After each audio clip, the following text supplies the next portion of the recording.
Welcome one, welcome all to Behind the Wheel, our ESPN Esports Rocket League program. Thank you so much for watching us live every Monday, 3 p.m. Eastern on Twitch, on YouTube, the ESPN app, as well as Twitter. If you watch every single second of Rocket League across all regions, good for you. You don't have kids. But for the rest of us who can't watch everything that is out there right now in the new format of Rocket League, we hope that this show helps get you caught up to speed so that you can not only find out what happened this past weekend, but also look forward to what will happen in the near future. Of course, as I mentioned, we have a new format in RLCS-X, and this past weekend, OCE took center stage, and major champions have been crowned, and we are very lucky to dedicate this show to Australia and the OCE region, as we have two esteemed members of that community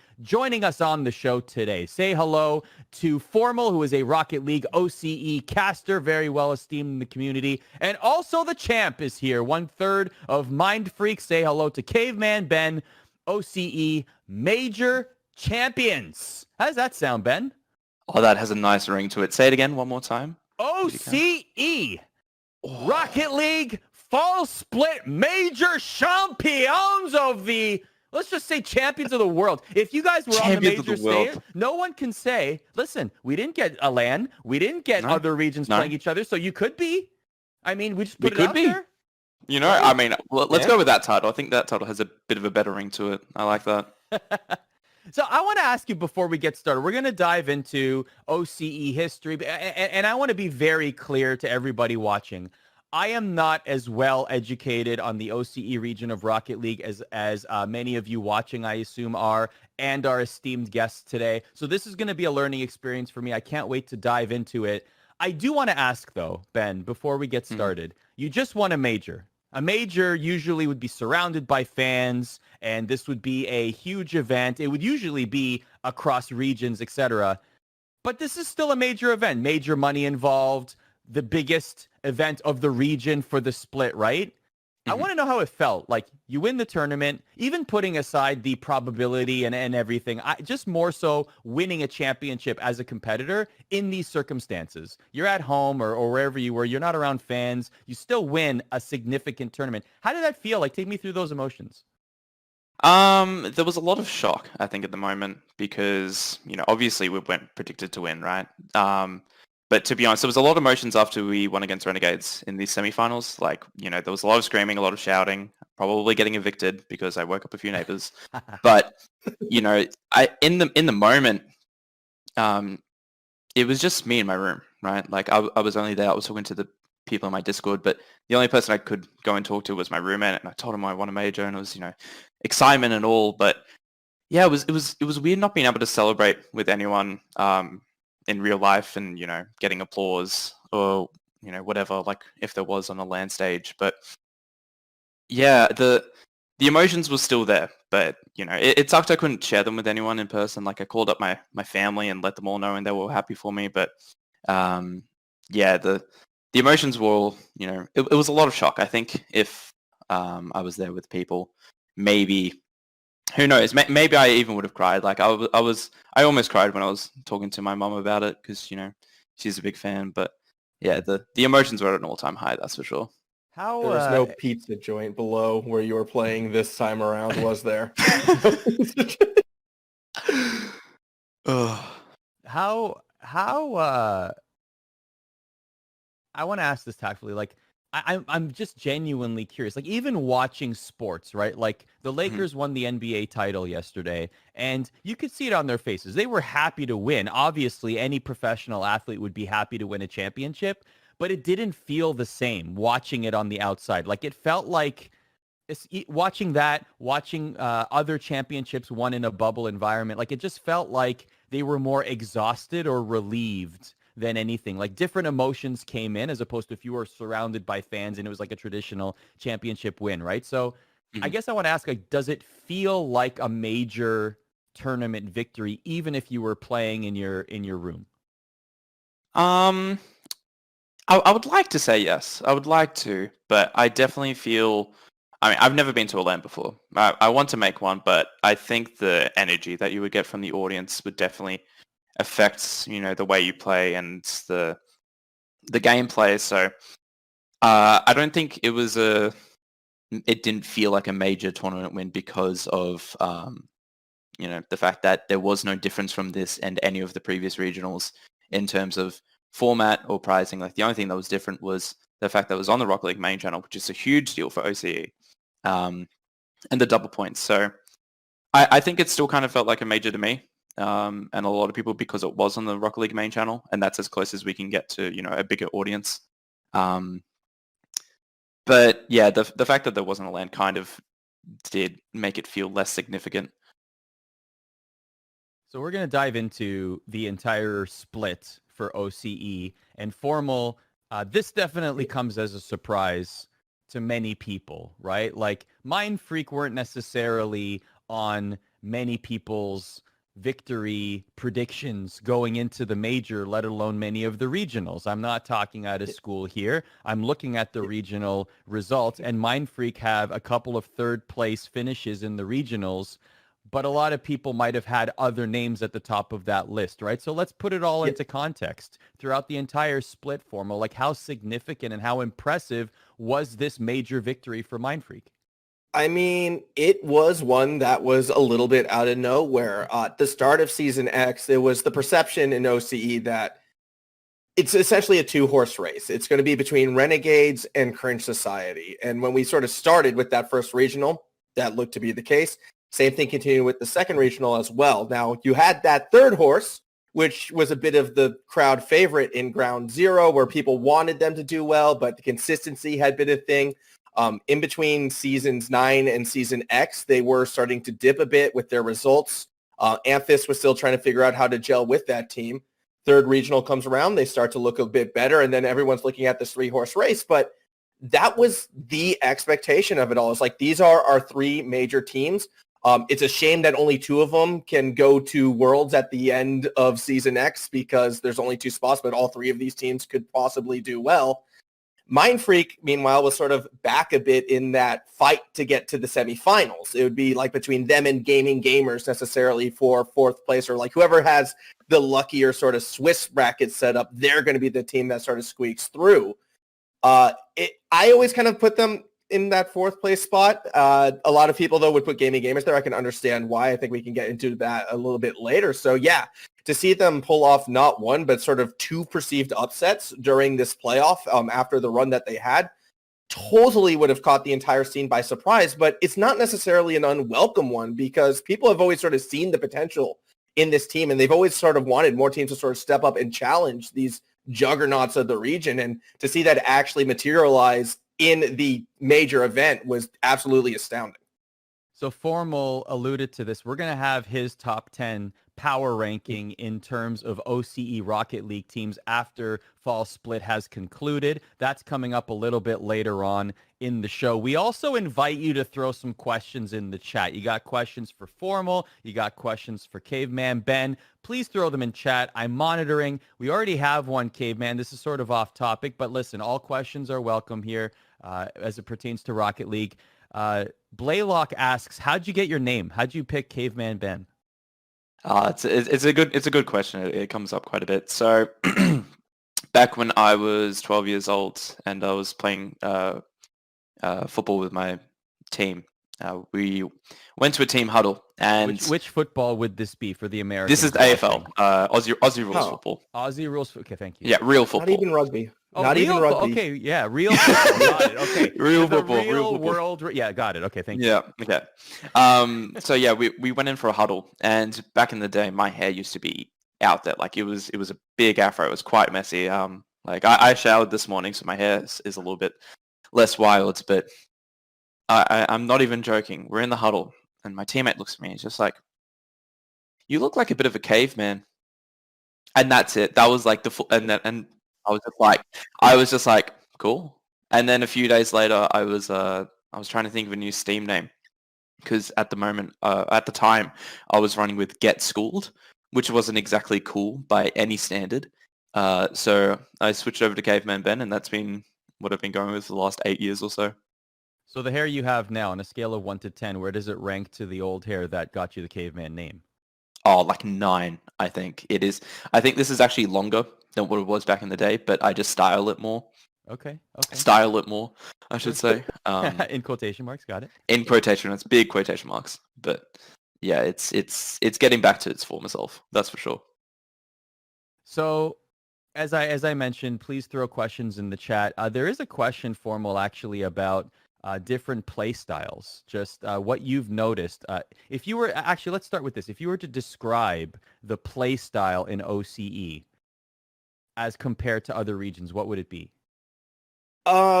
Okay, well, let's go with the card that we're famous for, right? The Dominus. Everyone here seems to like the Dominus, and I feel like Dominus sounds like dominant, and that's sort of similar to the play style.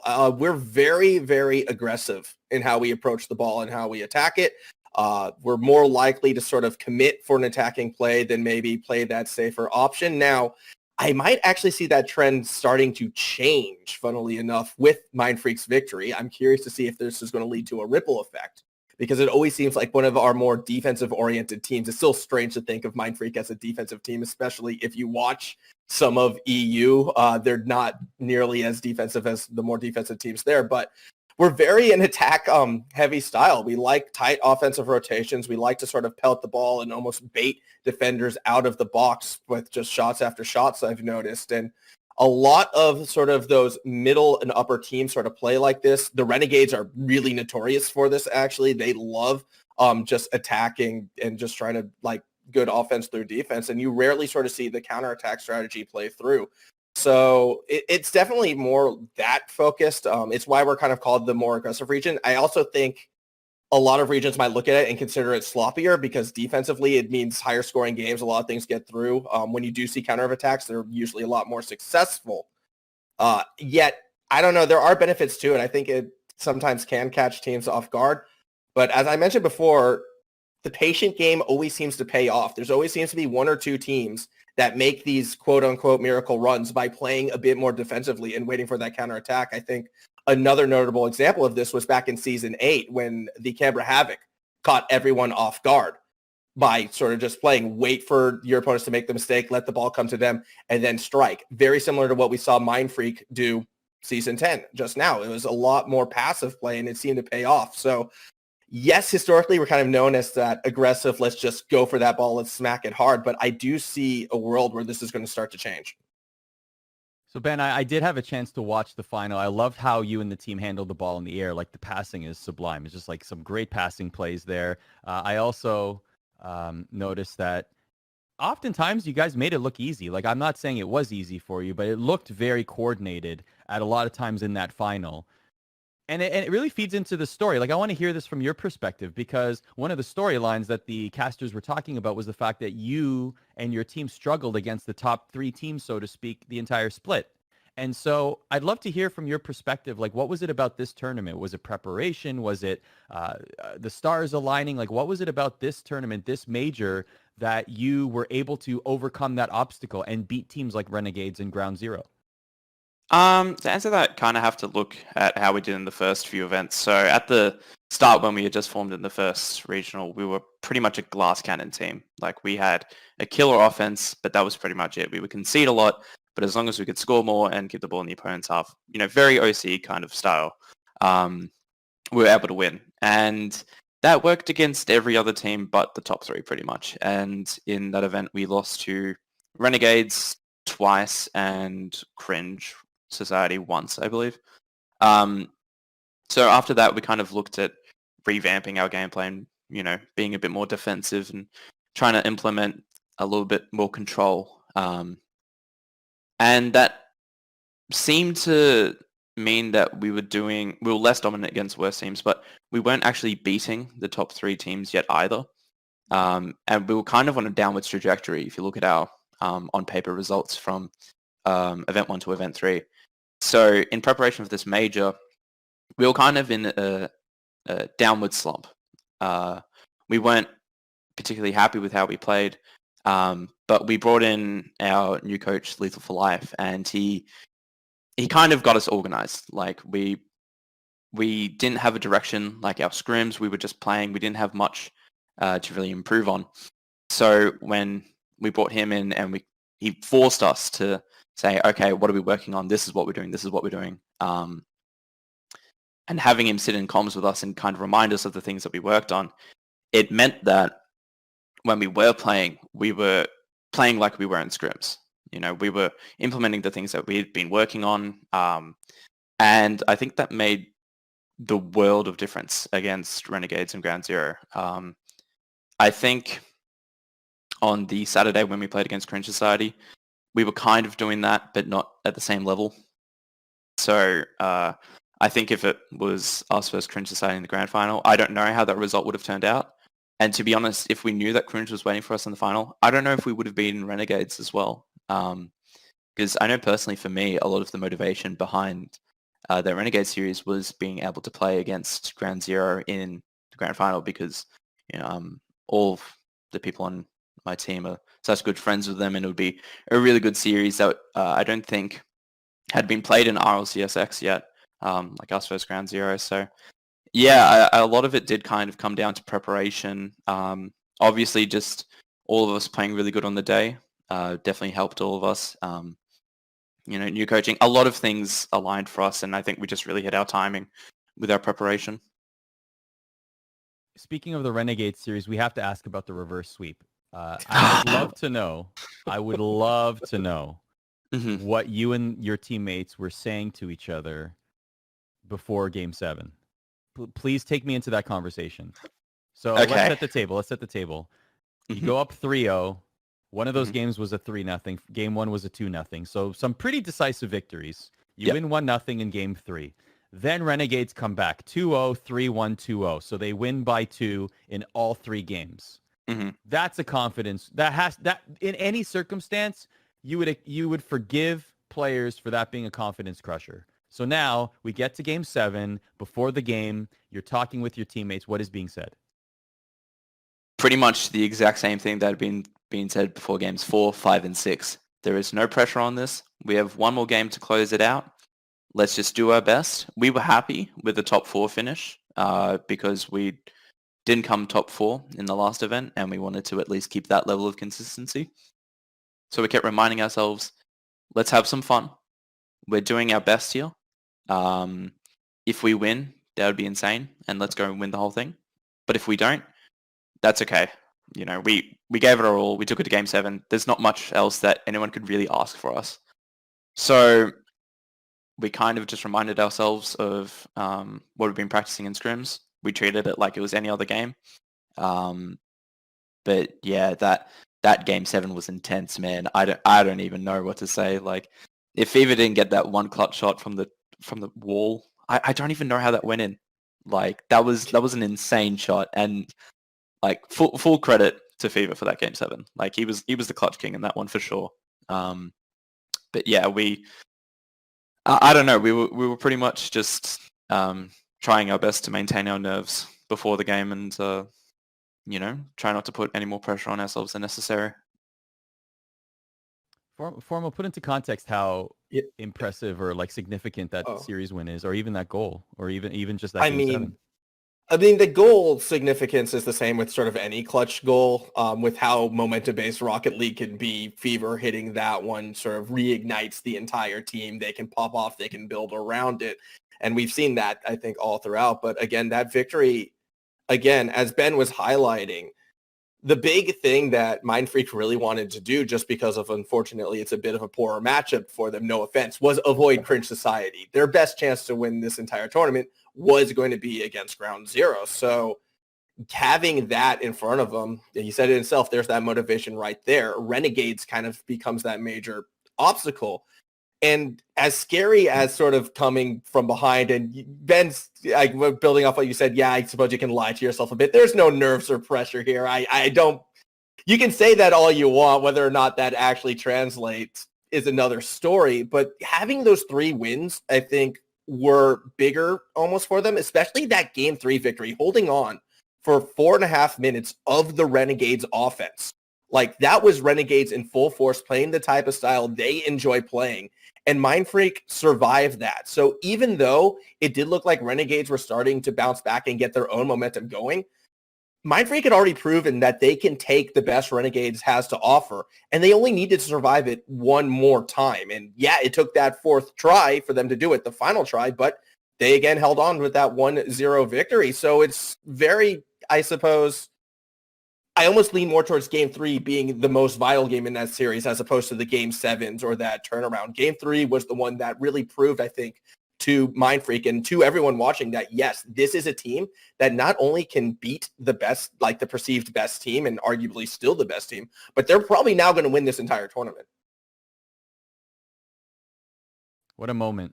But I mean, any reverse sweep is always impressive, right? But especially coming from what on paper would be considered an underdog team against one of the top teams all split, and for it to go down like that.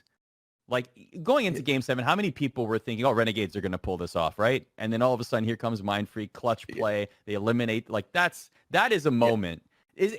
Where does that compare to actually winning? Like, winning, obviously, is the important part and everything that comes with it. But, like, in terms of moments in the tournament, where does that reverse sweep completion compare to the actual tournament victory? I think that was probably the highlight. I mean, besides from winning, I think winning was obviously the highlight. I know physically I had the biggest reaction after winning that series versus Renegades. Like, I was properly shaking. And like my voice was like fluctuating. None of us could really believe it. Like, we were all just like, oh my God, we got top 2. We beat Renegades. It was an insane. But yeah, that was definitely, I think, the turning point. Because, as you said, like, coming against a reverse sweep is always something to be worried about. Like, anytime you go up in a series, like if you go 2 games up in a best of 5 or 3 games up in a best of 7, it kind of appears in the back of your mind, just like, hope we don't get reverse swept. Would be pretty embarrassing. Especially because we had, Renegades hadn't scored until Game 4. That was the big thing as well. And as soon as they got that first goal, it was just like, the floodgates have opened. This isn't looking too good. But yeah, no, that Renegades win was probably the highlight, second to winning for sure. That's awesome. I love hearing that. I love hearing stories behind the scenes of those massive moments. We're getting a lot of questions, Formal, just about comparing regions. I don't want to do that too much because I'd love to shine a spotlight on OCE as a region and get some analysis on the region itself. But I would like to ask about, we talked about play style earlier. What about like just even coaching philosophies or coaching styles, or even more generally, if you want to dive into the coaches around the OCE Rocket League, like whether it's Lethal on MindFreak, Ben, you can talk about him a little bit, or just other coaches around the league and some of their coaching styles. What would you say about that, Formal? Well, I feel right now, when you sort of approach coaching, and I think how a lot of the teams approach things, and Ben can correct me if I'm wrong on this. I'm still that, extra layer just outside still looking in, but like, it always seems to me that there's been some resistance to coaches with some of the teams initially because it's essentially the scene a couple years ago for what would be NA or EU. Like, we're still sort of developing, and I think some teams sometimes struggle with the idea of a coach and thinking, the players know better, the players can do it themselves. What is the coach going to bring that we don't bring ourselves? And as a result, a lot of the coaches that are having success aren't necessarily the strategy coaches, but more so the mental coaches. Jimma is a big one that comes to mind. Canberra Havoc season 8, Fury season 9, Ground Zero season 10. That's 3 finals in a row. Yes, they didn't win any of them, but like, that's still back-to-back finals from someone who focuses more on your mentality as opposed to playing it well. And when you look at those 3 teams, all of those were sort of upsets to even be in the finals to begin with. Similarly, Lethal is another one who's coming up. You mentioned that name. He's an ex-player, so that also kind of goes with it. He's played a lot in the past, really respected in the scene. I don't really know his coaching style just yet. I'm sure Ben could probably break that down a little bit more, but he's already getting results very, very quickly. Southern Stars, a team that a lot of people never even heard of because, and something like the players, very, very new, Sour String, Kevin 07, they come out of nowhere and they start getting top 16 results in RLCS, and he's a big driving focus of that. Similarly, you have obviously the success of MindFreak. He comes in a couple weeks before this big turnaround as the team is slumping. They're now winning the major. Even in the university league, Lethal is coming in teaching his team. They just pulled off, I believe the Swinburne side, the school he sort of coaches and mentors, just pulled off a win against Griffith, which also has, some of the best universities. I know this is even further deeper into OCE, but everything Lethal is touching right now is just victory after victory after victory. He got 2 big victories on the same day because that university upset actually happened immediately after he wins RLCSX with MindFreak. Then he goes and he drags his team over the second best uni. And now actually Lethal has to go against Ben, which is going to be a lot of fun. If you're interested in ever following intervarsity leagues, Ben gets to play his coach. But yeah, it's actually kind of crazy to think that coaching is only just now starting to have that impact in terms of teams. And the big result we're seeing, I think, is cleaner play styles from these teams. They are the teams that are a little bit less reckless, a little bit more controlled most of the time. They're that more defensive focused team, and they're the ones that are finding success. How would you describe your coach, Ben? How would you describe Lethal's coaching style? Oh, I don't think Lethal even knows himself, to be honest. I mean, he's very green as a coach. He's very green. So how do you deal with that? How does the dynamic get created then? I think it's important to note that I think Jimmer kind of changed the way that coaches are looked in OC. I don't know how it is in NA and EU, but before Jimmer was introduced, coaches are kind of looked as either ex-pro players that would do individual sessions and kind of say, all right, you need to rotate like this, you need to, you need to hit this ball here. They were kind of problem solvers, right? But when Jimmer came, he kind of changed the dynamic, and he, instead of being a coach that would sit down, do replay analysis and tell them what was wrong, he was a part of the team. He was a resource. He would sit in comms with the players. He would remind them of what they were doing right and wrong, kind of builds a lot of mental strength. He's a really big believer in mindfulness and that practice and keeping yourself at peak performance in that regard. So when we brought on Lethal, I knew that he was very green as a coach, and I was one that brought him onto the team. But I went into it with the mindset of, as much as Lethal is helping us, we need to help him become a better coach. So in the week leading up to it, he would sit in comms. He didn't really have an idea what he was doing, but we pretty much told him, hey, do you reckon you could do this for us? We really liked what you said here, but maybe try and say it this way, or, maybe just do this and leave out that part. So it's been a bit of a symbiotic relationship where he's trying to model himself after Jimmer, because I think everyone's kind of wanting a Jimmer on their team. Someone who's not just there to sit down, do replay analysis, once every week or so, but someone who's actually, in comms, part of the team, celebrating, keeping you in the game. So yeah, I think that's kind of what people are moving towards in OC in terms of coaches. But yeah, Lethal's style at the moment is very new. He's still finding his footing, but I think the win this weekend has kind of given him some confidence in what he's doing at the moment. I love the idea that sorry to cut you off, Form. I just want to make a quick point. I love the idea that there's a mutual growth happening, because usually when you hire a coach in any competitive scene, even other regions of Rocket League, that coach is there as a mentor role or a leadership role or to help improve. Whereas here with MindFreak, it sounds like it's a mutual lifting, like a rising tide floats all boats, and there's a two-way communication to help both parties grow, which I find interesting, Formal. That's really interesting to hear that sort of perspective. Yeah, and I actually wanted to build off that, because a lot of the teams in OCE that are finding the success from the coaching are actually those younger teams. MindFreak, Ben is still a newer player to the same scene. When you look back at Fury and sort of the relationship that Amphis now kind of has with Jimma, in fact, it was so strong that it carried over to Ground Zero. You can go further back to Canberra Havoc in their breakout year. It is the younger players who are more receptive to this kind of coaching, and we are sort of seeing that parallel of both of them growing together. And it's starting to threaten sort of the old guards of the scene, being the Cringe Society and Renegades, more and more. We finally actually see them sort of topple them actually very recently. And that's an exciting prospect, I think, for us as a region. I know I've kind of been looking at the chat as well, and people are always asking, can OCE compete, with those major regions? And I think we're very close now. I'm not sure we're entirely there yet, but with this sort of new trend building and like a bit more discipline, a bit more coaching, being receptive to it, I think we're getting to that stage where, soon we will be hopefully neck to neck with some of those big guns. And that has a large reason to do with it.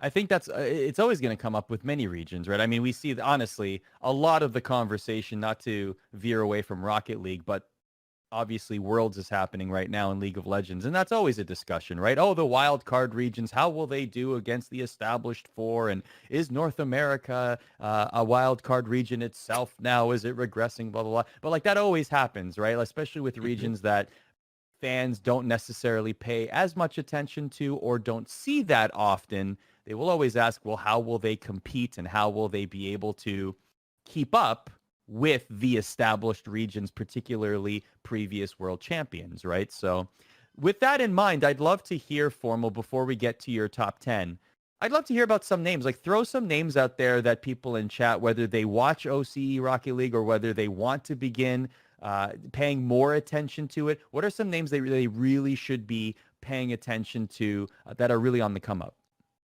Right. Well, there's a few here. I mean, obviously MindFreak, you can say they're one of them. I mean, for I think a lot of the international audience, this was their first chance seeing them. They break out, they come up huge. So MindFreak definitely deserves to be in that discussion, similarly with Ground Zero. But if you want to dig deep and actually look in sort of that OCE region and sort of look for the players and teams that are starting to step up, if you're sick of, for whatever reason, if you're sick about hearing, your Torsos, your Drip A's, your Expresses. We have had a big influx of, younger, very, very skilled players. Ben being one of them. He's sort of broken out this year. Amphis, obviously, I think is going to be the next best player in the region very, very soon, if he isn't already. You have the likes of Fever and Fiber. Each of them are looking insane. Hawk is finally going to be old enough very, very soon to start competing. I think he's actually going to come in our winter split, if not for sure during our fall split, but you will all call it the spring split up in the Northern Hemisphere. These are all going to be... By the way, can I just point out that how dare I show a North American bias and talk about being in the afternoon when... What time is it even where you guys in Australia right now? It's almost 6 in the morning for me. I can't, we took you way out of gamer hours to wake up for this show. So let's all put a dub in the chat for the fact that they had to wake up well before they would normally wake up for this. Okay, I'm just a round of applause for that. I mean, that's just, I wouldn't want to do that. And here y'all are at 6 a.m. your time, waking up for the show. I love it. Sorry, Formal, I cut you off. No, it's all good. I mean, it's actually 5 a.m. for me. But anyways, I digress. Okay.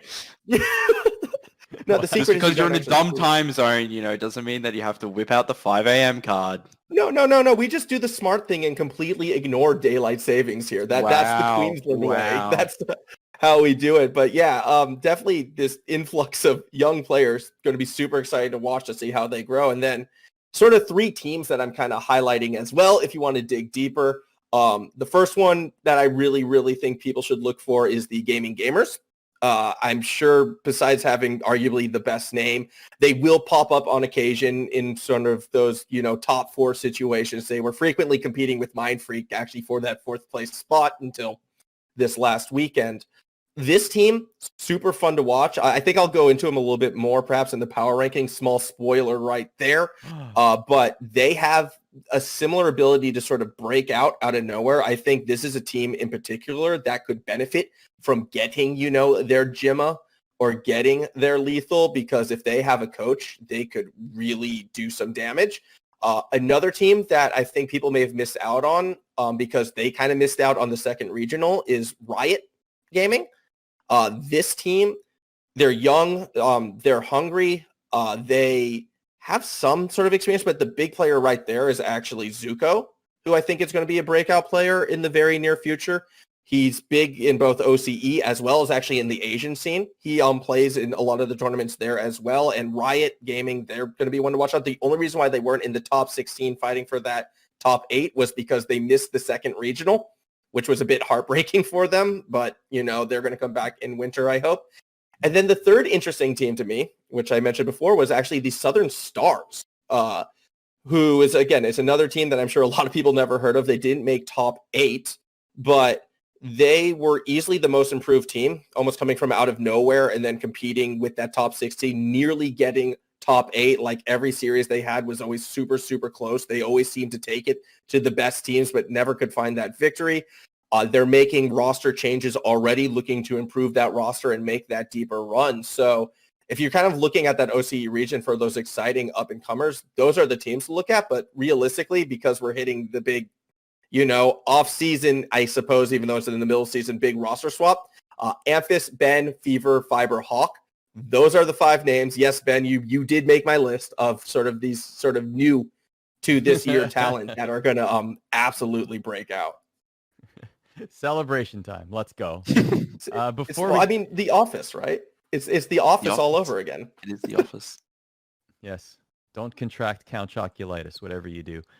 Ben, before we get to the power rankings, the top 10, Nick W. in chat is giving us some great questions. Shout out to Nick. Thank you for all your questions. A lot of them are very general in nature, and I am very curious, though, because this is something that we have seen across regions, actually. The question is it difficult balancing school and pro Rocket League? And this is a very timely question because we've seen in other regions, I'll use Archie as an example on Top Blokes, where he's in school right now and he's missed certain events simply because he has a test or he has to study or whatever the case may be. So how difficult is it for you to balance the two? Well, lucky for me, I actually took a gap year this year with all the COVID happening. So luckily I was able to avoid balancing uni this year. What's last year? You could just take a year off? Well, I like deferred for a year because I'm thinking about changing course and oh my gosh, if I knew I could do that, I would. my university experience would have been like 10 years if I knew that was possible. Well, I can only do it for a year, so I've used up all my time pretty much. But yeah, last year when I was playing and competing, it was hard to balance the two, especially because I wanted to maintain a social life as well and go out and see my friends. And if you're trying to balance all three, it gets very difficult, especially if you want sleep as well. Like those are the 4 things. You've got Rocket League, school, social life, sleep. You can only pretty much do 2 of those successfully and then 1 of those very, very poorly. So it was difficult. I think if I was a bit more disciplined, it would have been a bit easier to pull off. Because, I definitely had some free time that I would rather spend doing a bit of free play than maybe my assignment that was due the next day. But I know a lot of players in the scene who are at uni and they seem to do pretty decently. Like my teammate Requiem, he's a 3rd year med school student. Wow. Like he's really doing something else. Like he's got exams in a month, so he's busy studying for those. But yeah, he's been competing for a long time and doing that all with med school. So yeah, he pretty much just dedicates his day to doing real life stuff, his studies, and then he'll come on for scrims and focus the night on that. So it's possible, but difficult. Those are the kind of people that you just hate. Like they're smart. They go to med school. They're going to become a surgeon one day.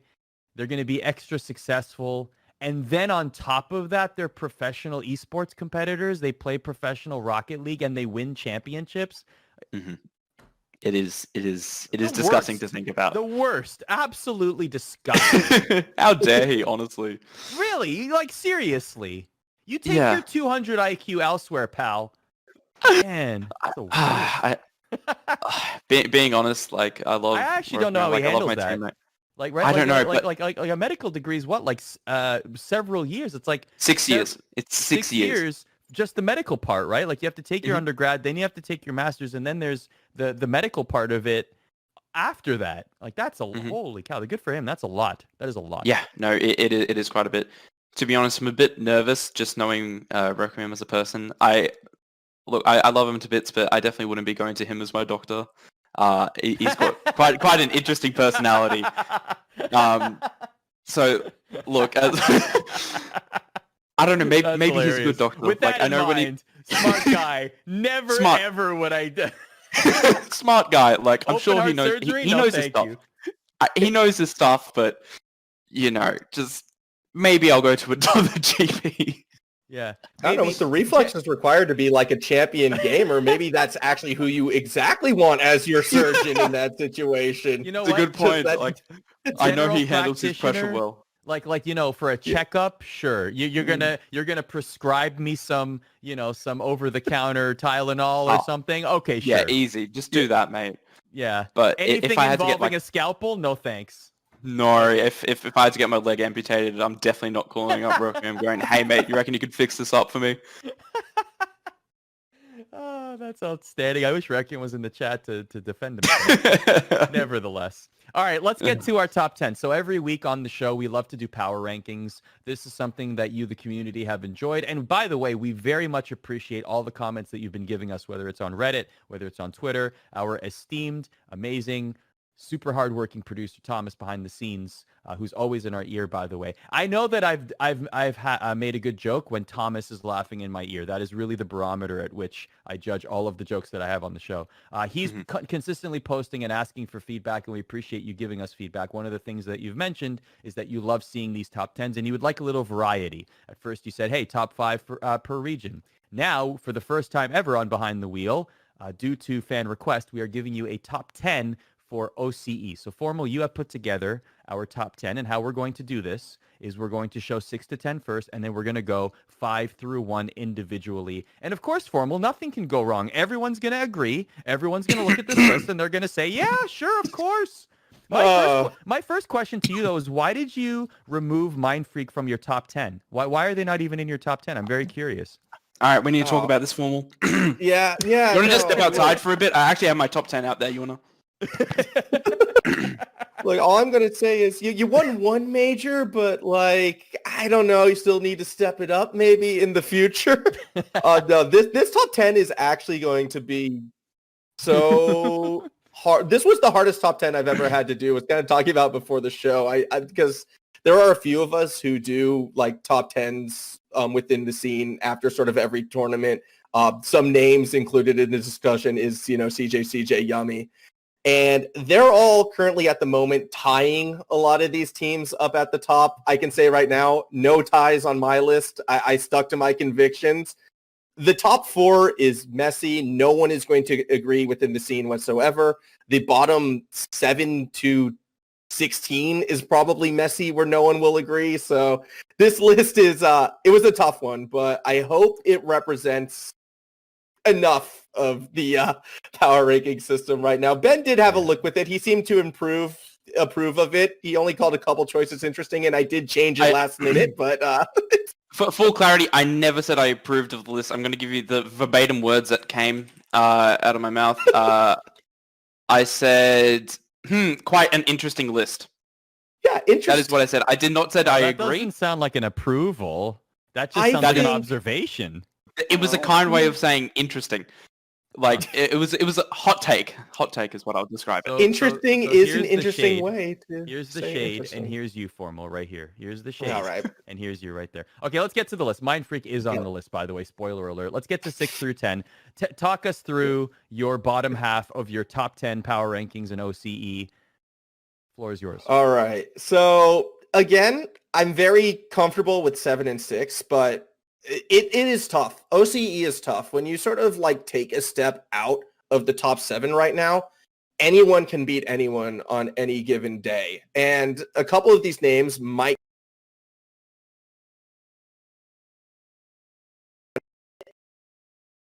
they didn't qualify top 16. They weren't at the major, but the only reason why they weren't was because they weren't able to participate in the second regional. They missed out on an entire tournament's worth of points. Oh, hang on one second. And I believe we're back. Okay, we're back, folks. Nothing to see here. Sorry Continue, about that. Formal. Yeah, so Riot, they missed out on a regional. They couldn't get those points required. They still almost were able to get in it. They got themselves in a tiebreak against the Purple Cobras, who would later change their name, and they did come up just short there. However, if you sort of look outside of the RLCS, this team has been beating a lot of the other sort of middle of the pack teams in pretty much every single weekly amateur tournament event. They are just getting first after first after first.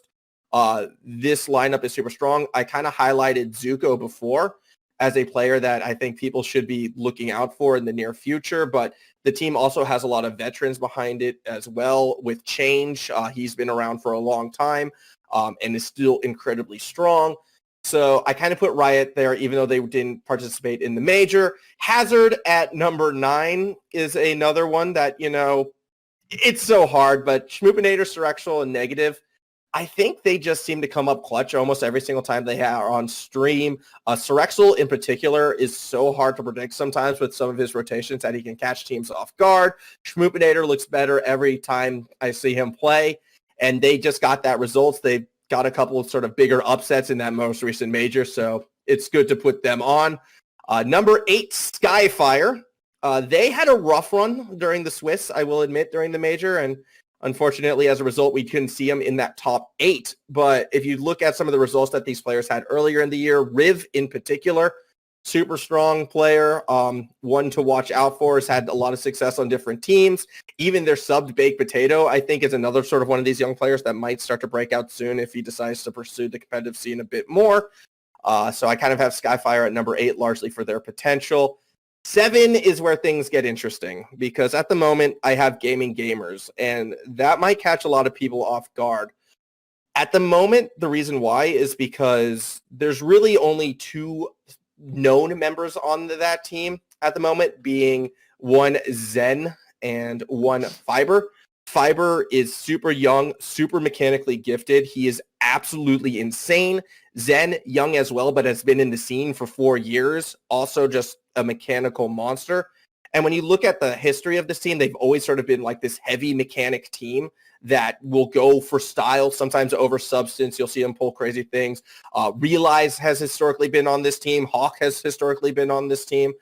It's sort of always been their MO. Now it's looking like they have another. I don't think it's been announced yet, but they have another very, very skilled, very, very mechanical player on the way for this lineup. And I believe they're going to be right back up fighting for that top 4. They just need to kind of play a few more games for that to almost be secured there. So this is a team that is going to climb. Keep your eyes on them. And if you want an exciting team to watch, recommend the Gaming Gamers.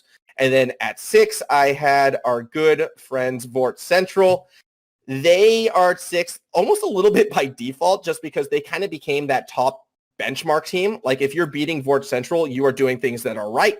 If you struggle against Vort Central, you kind of still need to sort of improve. Snowy and Vortex have had that sort of synergistic consistency that's really good. Tango looks so much more comfortable on this lineup than what he did when he was on Canberra Havoc, and kind of was looking stronger and stronger as well as things progress. Now, they're still a ways away, I feel like, from competing with the big boys of OCE. However, they are just sort of holding down that line in pushing above. And yeah, that's my 10 through 6. Make of it what you will. A lot to cover right there, but yeah, they're a fun group. What I'm going to do, Ben, is you're going to be like the adjudicator. Okay. So like as Formal goes through his list, I'm going to come to you afterwards and you can determine anything about the list and you can analyze however you see fit as the professional player of the 3 of us. So that's 6 to 10 there. Thomas, if we don't mind putting that 6 to 10 back up on the screen there. Ben, what do you make of that bottom half of the list? Is there anything that might be either a glaring omission or perhaps in your opinion, a misordering perhaps? What are your thoughts here? Yeah, I'll put a bit of sensibility into Max's list here. I think for me, the biggest thing is Riot at number 10. I think in terms of the players, like you look at the roster, and sure, you got some really old names like Seaver and Change have been competing since 2016, 2017, if I'm wrong. But they've been good friends. They've been grinding for ages. Like I think they've been on a team together for the last maybe year, a bit over a year. Like super old players, and then Zuko as well. Like he's been competing for a bit over a year. So he's really fresh to the scene, but I wouldn't put them number 10 just purely because they get a lot of losses to teams that they shouldn't. I think the fact that they didn't qualify for the major is a big indicator to me that there's something not right. Played 2 qualifiers though. What? Oh, okay. Look, they didn't make a qualifier, right? But they failed to make it out of stage 1 in regional 3. Yep.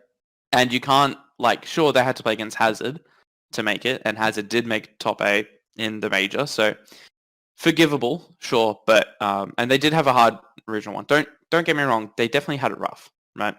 But you had to beat Globo Gym Purple Cobras to make it to the major, and you lost. And it wasn't really that close. If you're not able to pull out the clutch factor in that match, you're not exactly doing much damage in the major, and I don't think that puts you top 10. For me personally, I'd probably put Solicit as 10th because they have actually made it to top 8 in Regional 3, I believe. They've made it to every event. They've been competitive. In terms of the players, they're a mix of, I wouldn't call them old players, I wouldn't call them new players. They're becoming veterans, I guess. I mean, Zaid on that team has been competing for a bit over a year. Same with Cobo. Yeetsy's been around for 2, maybe 3 years competitively. So it's a bit of a mixed bag, but yeah, I'll probably put that team at number 10 over right. For the rest of the list, though, I kind of have to agree for the most part. I would probably be putting Gaming Gamers at number 5 just because of the new roster. Maybe 6th. I don't know. Gaming Gamers are going to climb. They're going to climb. They're going to climb, sure. Just in terms of the raw mechanical ability, but I think if there's one thing that isn't for certain the one thing that is for certain is that just having raw mechanics doesn't net you wins. Sure, it nets you wins most of the time, but there's got to be something else there. So if they're able to figure themselves out in that regard, then I think they definitely will climb fast. That's for sure. But yeah, I would probably be putting Gaming Gamers at a 6th or a 5th. But I definitely agree with Vought Central being 6th, 7th, kind of being like a benchmark team. They seem to not consistently lose, or they seem to consistently beat anyone who isn't above them in the PR. So yeah, that's pretty much the only adjustments I have for that list. But I agree with Hazard being 9, or at least in the top 10. I think they showed a lot of potential in handling pressure, which I don't think anyone really expected. So maybe they deserve the 10th spot, and maybe Solicit is number 9. But yeah, they're definitely deserving of top 10 after the performance on the weekend. I will say this, and this is going to be conceding a point back over to you. Zaid has actually looked stronger this year than he has in years previous. I think Zaid is absolutely doing phenomenal things this year. So if you want to make that adjustment, that's fine. I just feel Riot as a team had one bad tournament, and a lot of people are kind of putting a lot of weight. And granted, that was the big tournament. That was the one where they needed to step up and they fell short. I think another team that could also make an argument for the top 10 is actually Ferox, but kind of have run into the similar problems. When it came down to that match where they had to win, they actually fell victim to that reverse sweep, and that was very, very crushing for them. So it is rough on both the sides. And to defend my Gaming Gamers at 7, as I'm saying, they're going to climb. When that roster gets officially released and people say, yes, this is the Gaming Gamers, and they start to gel and get those results, Gaming Gamers has potential to jump to top 4 in theory. So I just can't put a 2-man roster right now. I love Vive. Vive is a great dude, but he is sort of that Band-Aid fix to the team right now. And until the Band-Aid is ripped off, I can't really say that they are above the benchmark team just yet. Yeah, okay, that makes sense. I definitely agree with this 8 point though. He's definitely looked strong this year. I did think about putting Ferox in top 10, but when I looked at it, in terms of actually making it to top 8, I think that is a big determining factor for me. So that's why I had to give it to Solicit over Ferox. So we have our bottom half of the list presented to you. Now let's go through our top 5 in reverse order. So Formal, as we begin your top 5 list here in our ESPN Esports Behind the Wheel OCE Rocket League team power ranking, who do you have at number 5 and why?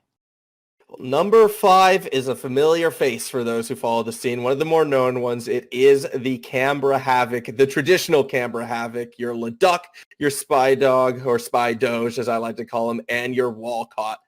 This team always seems to bounce around in that top 5 to top 8 sort of scenario. Like they're always up there. They're always competitive, and they're almost a trap team sometimes to like Barracks and think they're going to go that distance because they will look great one game and then kind of sloppy the next. One of the more momentum-based teams I feel in the league. The thing is, recently, they've been getting hot again. They've been starting to put through those results that make people sort of turn their heads and go like, yeah, this actually could be that good team. They win the games they're supposed to win. It's sort of like that advanced form of how you were describing Solicit or almost Vort Central. Like if you looked at their Swiss run through the major, they beat Direwolves. It was kind of dicey, but they get the win. They beat Skyfire. It was kind of dicey, but they get the win. Solicit looked a bit more comfortable. Actually, sorry. Whoops, I just read the wrong team's notes. My apologies. They beat Skyfire, Ferox, and Gaming Gamers. Those were MindFreak's results. My apologies. I was going to say they sounded pretty similar, but, that's right. It was they got over Gaming Gamers. It was dicey. They got over Skyfire. It was dicey. And they got over Ferox, which even though it was 3-0, that one actually looked kind of clean again. So, like, the point is they get wins, but they don't always look the best. They'll always challenge the best teams, but their results kind of are a bit more consistent. I don't know. I just feel that this team does have a ceiling, unfortunately, and it's not as high as the top 4 right now in OCE. They can't really seem to break through that barrier unless they have a good day. And I do feel that while this new resurgence and this new Canberra Havoc, the same as the old Canberra Havoc, has been making waves and has looked stronger than that terrible finish in Season 9, to say that they're a top 4 team, I don't think that they are there unless maybe they find a new coach. Maybe they somehow convince Jimma to come back. That could maybe push them up again, but they're just not there yet, unfortunately.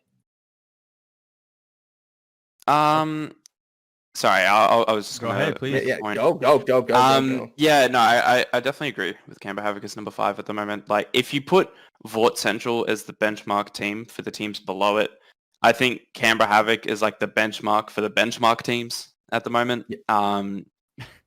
Like old school lineup. Like it's the lineup that got them to Worlds in Season 8. They play the exact same as they did back then. Very defensive, counter-attacky team. But yeah, in terms of breaking top 4, it definitely seems like the only team they have beaten is us. And that's because I think there was like some playstyle mismatches for us and it was hard for us to win. But yeah, they're definitely a 5th team at the moment. As I said earlier, I reckon Gaming Gamers would be able to take that spot from them. But that would be with time.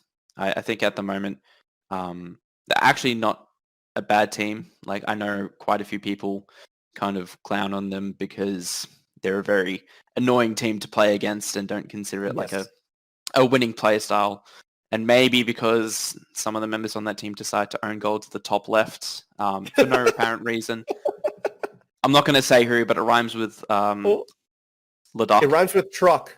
It rhymes with truck. It rhymes with truck. And you should spam it. Yeah. So yeah, I definitely think Canberra Havoc as 5th is a sensible placing. I will actually talk about Leduc a little bit more though, because I do feel he is one of the driving factors to the team's successes and at times failures. He's a very unorthodox player. Like I hear and sort of see it all the time. Like his rotations are always kind of bizarre. He's also sort of that, like, I almost want to say like the heart of the team. Like he wears his emotions on his sleeve. When he's feeling good, the team does play well. When he's feeling a little bit off, the team does struggle. And it's sort of his play style that can throw opponents off guard and off kilter. So yeah, they're always constantly known as like these defensive counterattack style, but I kind of feel that's the way how Rocket League is sort of becoming and playing a bit more in the Oceanic region. So they're almost ahead of the curve there. Yet Leduc has to be feeling good, has to be playing consistent for this team to find that larger success. And when he is playing well, like Canberra Havoc can compete with the best of them. Like, as you mentioned before, like you struggled against matchup wise. I would have to think Leduc was probably the one who was, catching you off guard. Spydoge and Walcott, they're each relatively consistent. So I do feel with 100% certainty, like this team's successes and failures does kind of fall back down onto Leduc. Yeah, I like that there's like a gatekeeper for the gatekeeper. It's like an announcement of an announcement. Very esports. Very, very well done. Okay, let's move on to number 4. Who do you have at number 4, Formal? Number 4 is going to be a controversial one. I'm going to say that right now because you sort of look at their results and you go, how is this team number 4? But it also kind of comes down to what you expect out of power rankings. For number 4 for me, it's actually going to be Cringe Society. On paper, this roster should be the best. They should be winning tournaments. They should be taking events. But something isn't clicking for them. Yes, they won one of the regionals. However, and they constantly would make the finals of them, but they could never seem to finish. And that's sort of, in what my eyes, is differentiating them from those top 3 teams. The top 3 teams have proven that they can finish right now. They can adapt if a series starts to go bad, and they can bring it back.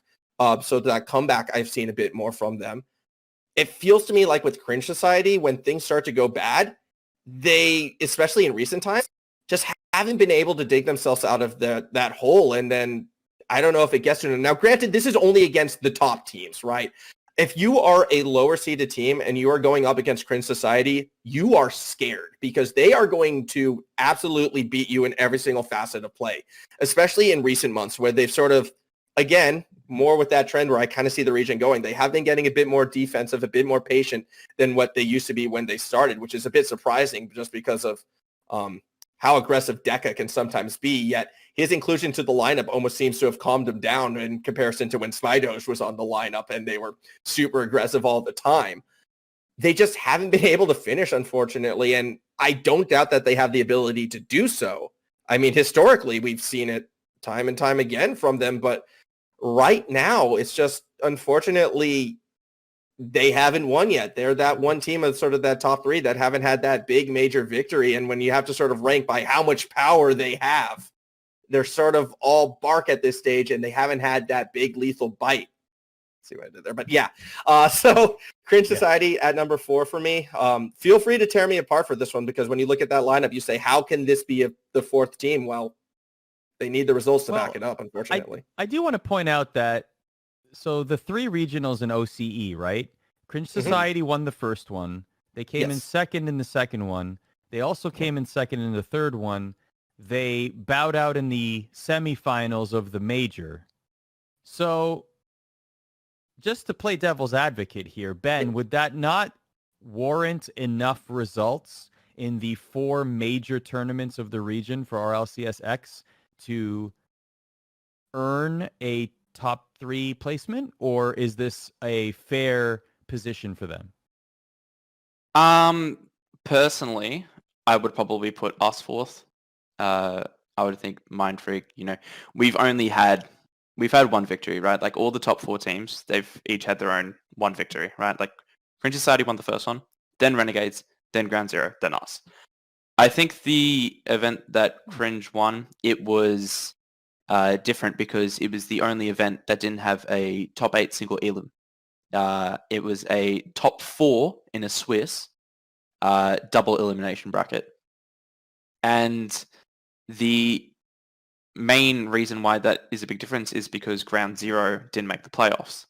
Given that Cringe Society did beat them twice in Swiss, so obviously Cringe Society were the better team for that event, but it definitely seemed like Cringe Society won the event where there wasn't much competition from the other big teams. Like Renegades weren't feeling too hot. GZ weren't even in the playoffs, and we were like a pretty green team as well. And we weren't super hot at the start. So they did win. You're right. And the second place finishes in the other 2 events. You could definitely agree. Like, surely that's a top 3 finish. And it is in my eyes, but it's only 3rd in my eyes. Because every event has pretty much had one team come out super dominant. It was Cringe Society in the first one. Renegades absolutely tore apart the second event. And same with Ground Zero in the third one. So at the moment, it kind of seemed like whatever team was hot on the day between those 3 teams would win.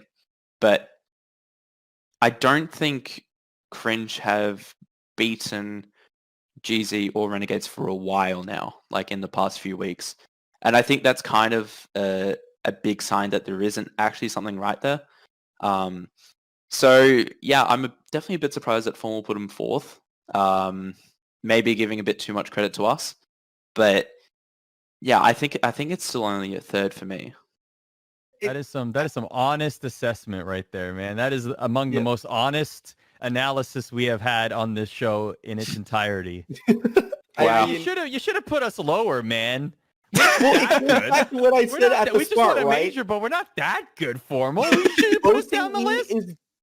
OCE is built on the pillars of like what is perceived as three great teams right now. And I can understand that. And I'm always one who's always kind of rooting for those younger players. And again, it's what do you consider a power ranking to actually be? I do consider momentum and winning majors to weigh very heavily in how I sort of rank these teams right now. And Cringe Society didn't win the major, unfortunately. MindFreak did. And it feels wrong to say the team that just won the biggest tournament in our region isn't even in the top three.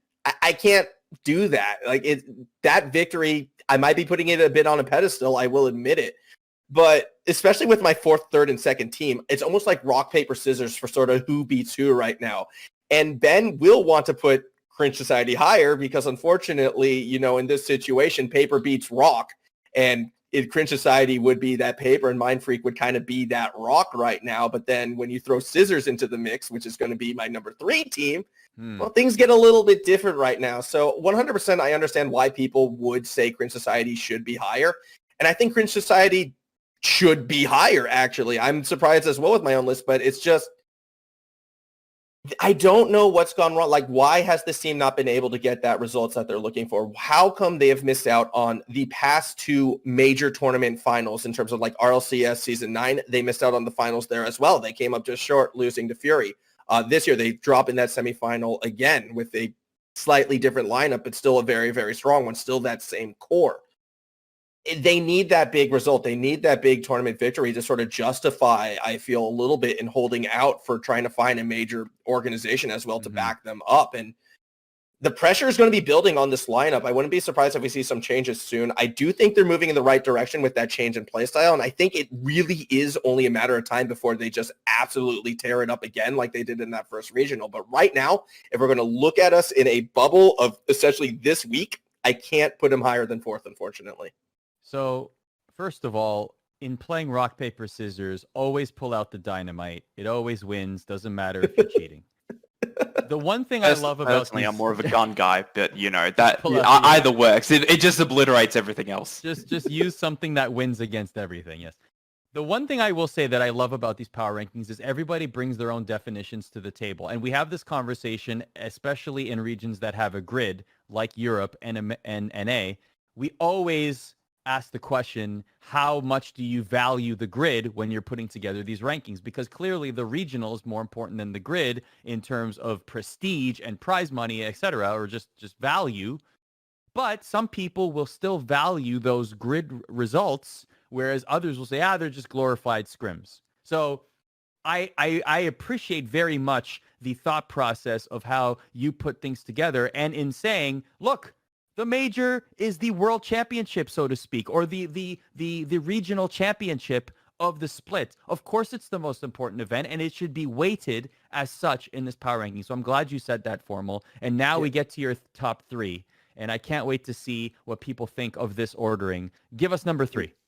All right, so number 3 for me is going to be, I think, like everyone's probably going to agree, this is probably going to be the 3 team, but it's going to be Ground Zero in this situation. I think a lot of people will probably switch my 2 and 4 around. But yeah, Ground Zero is going to be my number 3.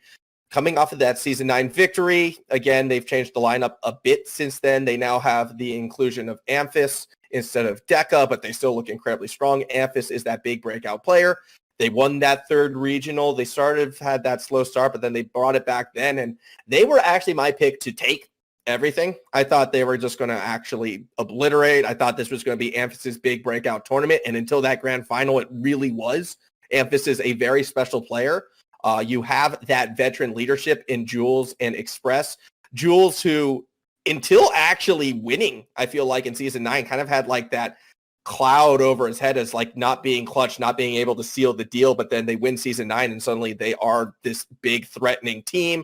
Express always a constant rock. And yeah, for me, they sit at number 3. They can beat Cringe Society. I think they've proven it a few times now. Like, yeah, they'll go toe-to-toe. They'll beat Cringe Society. And I just want to throw out, whenever there is going to be a Cringe Society versus Ground Zero match, watch it, because those series are always the most insane series. People call Renegades versus Cringe Society kind of the El Clasico down here, but no, it should be GZ versus Cringe, because they just take it to that next level when they play against each other. Either way, though, yeah, losing that finals, I think, kind of hurt their power rankings. It's hard to put them in the top 2 because they have been a little bit inconsistent throughout. I'm going to be a little bit of a hypocrite later with my number 2 team. But yeah, the bit inconsistent in terms of their results throughout the regionals. I think missing out on that top 4 the first regional was a bit surprising. Gaming Gamers kind of snuck in front of them. It was a bit unfortunate for that squad. But this is a team that looks very, very strong. They've hit their stride. They're always a threat to win any tournament that they are in. And people should be on the lookout, because Amphis in particular is just going to be getting better and better, I feel like, with each and every event. And soon he should be that international household name. Ben, you beat Ground Zero. MindFreak beat Ground Zero in the finals to capture the major championship. How do you feel about them at number 3? I would probably, I mean, I was trying to think of my own list before the show, and I was tossing up between Ground Zero as number 2 or number 1. I had to kind of remind myself of how Ground Zero have gone against Renegades historically. Like, they beat Renegades twice in Regional Event 3, which is the one that they won. But they didn't beat them in either, RLO Masters, which is our version of the grid now, or the league, which is like a weekly tournament. So in the weeklies recently, they've lost to Renegades, but on the big stage, they beat Renegades. So I was probably going to put them at number 1, I think, because they do seem to be able to beat out the other teams pretty consistently. I think as 3rd, it's kind of a bit weird. Like, I mean, sure, like you put the point earlier that considering that Cringe won the first one, made the grand finals twice, and then came 3rd in the major, that kind of nets them like a top 3 finish. Well, Ground Zero have only gone up pretty much. Like, they went 5th, and then they came 3rd, and then they won. And then they came 2nd in the major. But that's pretty much an upwards trajectory. And I think it's kind of downplaying their improvement as a team to put them as 3rd. So I would personally put them as 2nd, I think. Maybe even number 1. But for me, it's kind of a toss-up between GZ and Renegades in that regard, but definitely not 3rd. Okay, we're up to our top 2 now. Or actually, you want to add one thing? Yeah, I just want to say one thing. thing. Here's the fun thing about like OCE's top 4 right now. I feel like everyone's list is going to be different from 4th to 1st, and everyone's list can be justified as something being correct right now. That is sort of how tight these top 4 are. Sure. And because everything Ben is saying, it's like, yeah, no, I agree with that. I agree with that. I agree with that. Especially let's go back to Cringe, how like they're on that downward trajectory, Ground Zero's on that upward trajectory, but there is only one team that I think has had a bit more extreme of an upward trajectory, which is why they're my number 2. So why don't we get to that? Let's actually combine number 1 and number 2 here, as we only have a few minutes left on the program. But I'm pretty sure people can guess which 2 teams are in your 2 and 1. Some people might be surprised at the way that you ordered your 2 and 1. But tell us who are at number 1 and number 2 and your reasons why. Right. So number 2 is going to be MindFreak. They won the major. That says a lot. They've recently brought in a coach, seen an immediate improvement in the team, seeing immediate results, and they're the best possible results you can get. I know I'm projecting a little bit when I kind of put them above the likes of Ground Zero and Cringe Society, because that's saying, yes, I'm betting on this team to be able to sort of sustain this momentum. However, if you kind of go back to what I've been seeing all throughout the day, is like, well, we're starting to see this rise and sort of a shift in sort of how OCE is approaching the game. Similarly, we're starting to see that rise of those younger players, and this team has 2 of those younger players that I'm sort of highlighting right now in both Fever and Ben. You have the veterancy in Requiem. You have a new coach, which is improving the mindset of them all. And we saw those results with a major victory. So why not put them at that 2nd place spot? Now, If you want to go further back, yeah, they didn't have that same success in the regionals. In fact, they were constantly fighting for like 4th, 5th, 6th with Gaming Gamers and Vort Central, and there were some results. Sometimes they would lose the game they were supposed to win. But that was before the structure really came into play. That was before you really started to see that defined play style that they use to advance through this major. You almost have to look at MindFreak almost like an entirely new team in that regards. And they came out winning that first big tournament. There is a threat that they could be regression. I'm sorry, Ben. Yeah, I do see a world where, a couple bad results, in, the RLO Masters, and that could drop. And I'm hoping for your sake it doesn't, because I really do believe that this team can go far. But right now, if we're sort of taking that bubble where those teams lie, I find it hard not to take a team that wins a major, not in first or second. And then just real quick, because again, time, sorry. Renegades number 1. They win everything except for RLCS events, apparently, in OCE. For those who don't know, they've seen too much. Yeah, if there's ever another tournament that's happening, Renegades are pretty much always going to win. They were 1 game away from a grand final, which I'm pretty sure they would have beaten against Ground Zero should, they have completed that reverse sweep, but losing it by 1 goal does hurt. They admittedly had been actually slumping a little bit as well through some of those regionals. And even when slumping, they're making finals appearances. They're winning regionals. They're always looking incredibly strong. So the Renegades as well, the team that's been playing together the longest in the scene, they have the most clearly defined play style, I feel like, and they've been using it and improving on it time and time again. Renegades are still sort of that one team to beat, and they are the favorites going into any tournament within our region. Formal, how much of a gap is there between Renegades at number 1 and the rest of the field? 1 goal. 1 goal. That's it. 1 goal. Like, that's what it was. Like, that is how tight it really is, I feel like, with this top 4. Because it's gone to that stage right now where any of these teams, I feel like, can make an argument that they can win sort of any tournament at this stage. Are the Renegades above a little bit? Yeah, but, like, it was that 1 goal difference that really, I guess, pushed them down a bit. But I think, like, 1 or 2 goals so many times against Cringe Society, in particular, when they go at it, is the team that gets those first couple goals, that gets the momentum, that gets the series. Renegades kind of sometimes do have that slower start, I suppose, but when they get going, they are the scariest team to face when they are hot right now. And I feel like, yeah, 1 goal gets them going. 1 goal puts them above the others. So that's kind of why I say 1 goal. Ben, any final thoughts on this top 10? I definitely think second is a bit generous for us, just because, if you want to look at historical results against the split, it's definitely not top 2.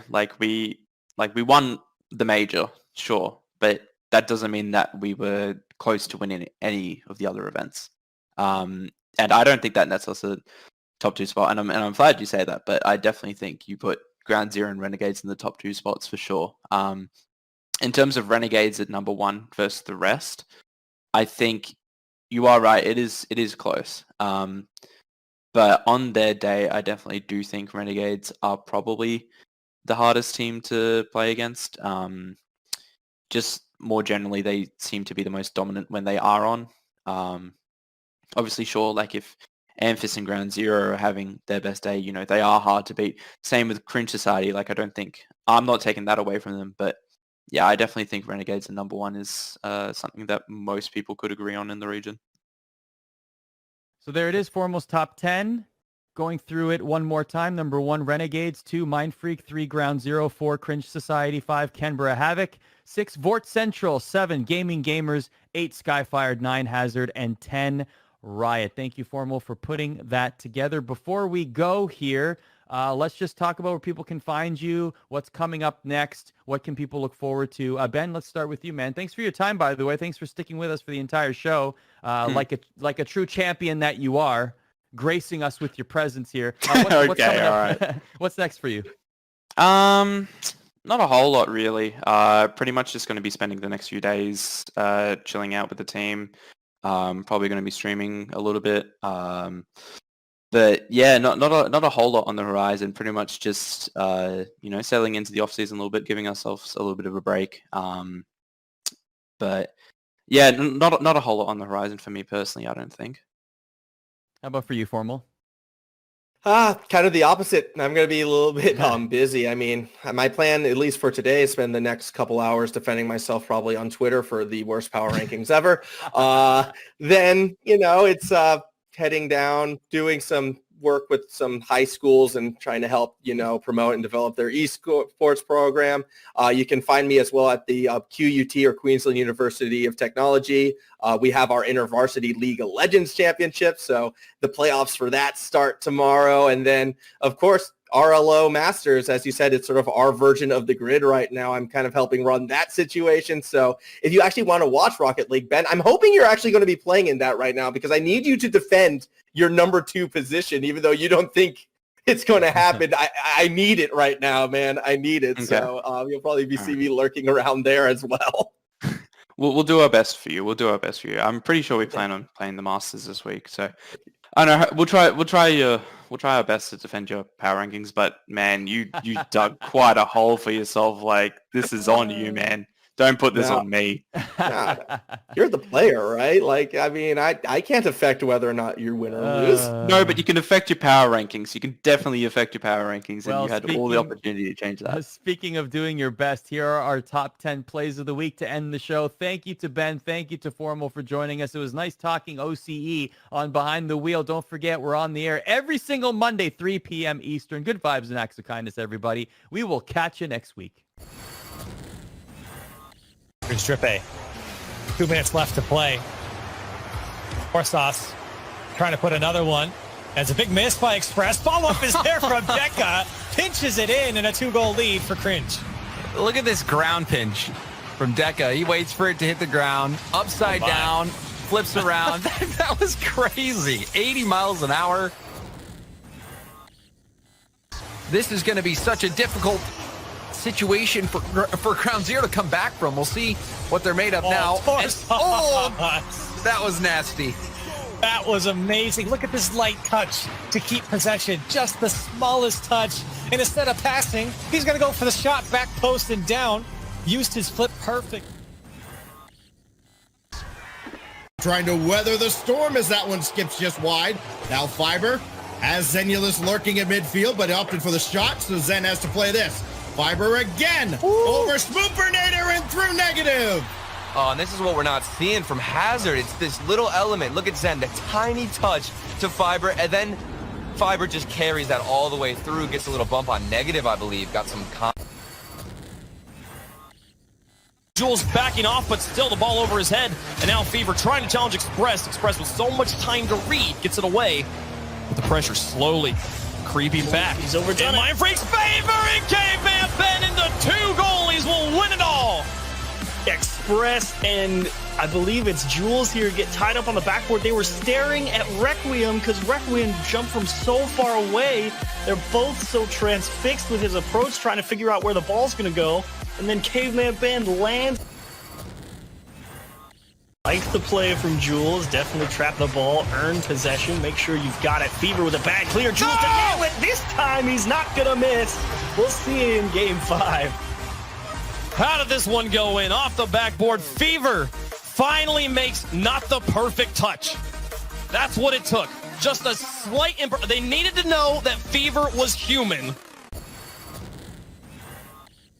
The clears have just been much better. They're over the first man. They're high into space away from Cowabunga players. It's making it tough for them to defend. Siki dunks it down for the fourth goal. Oh, this is a huge dunk. He takes it off the wall, flips into it a little bit late, and then crashes the net. Yep. To extend their series lead. Here's CavemanBen looking for a follow-up shot. Jules, 1 save, make it 2 right off the gates. 7 seconds in, he's already on the board. I wrote that one off. I thought Jules was not going to make it, but what was that? What a goal here from MindFreak. They cooked this one up in some weird laboratory here. CavemanBen back to Requiem, the aerial 1-2-1. And man, MindFreak, my mind's freaking out.